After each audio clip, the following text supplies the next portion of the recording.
Виница, Штип и Пекчево се првите три општини од источниот и североисточниот регион, кои ќе започнат со очистењето на нестандардните општински депонии и ѓубришта.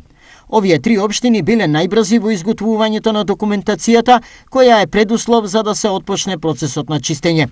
Целокупната постапка за чистење и рекултивација на локациите опфаќа неколку активности. Најпрво на постојните депонии и ѓубришта ќе биде забрането да се фрла дополнителен отпад, а потоа чистењето на акумулираното ѓубре ќе се изврши и ќе се огради целокупниот простор. Јавните предпријатија ќе имаат обврска да ги рекултивираат и одржуваат исчистените локации.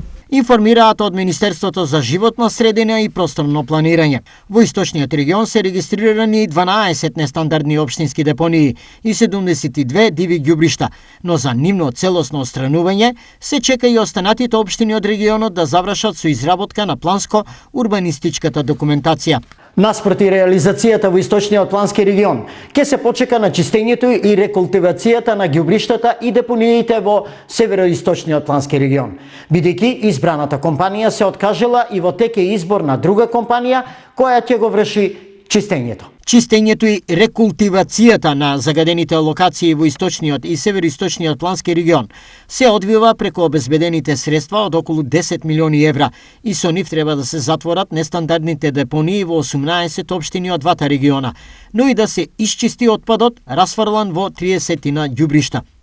Зададените рокови во неколку наврати беа пробиени, најпрво поради изборот на компании што ќе го вршат надзорот над работите, а подоцна поради обврската на секоја општина да изготви соодветна планско-урбанистичка документација.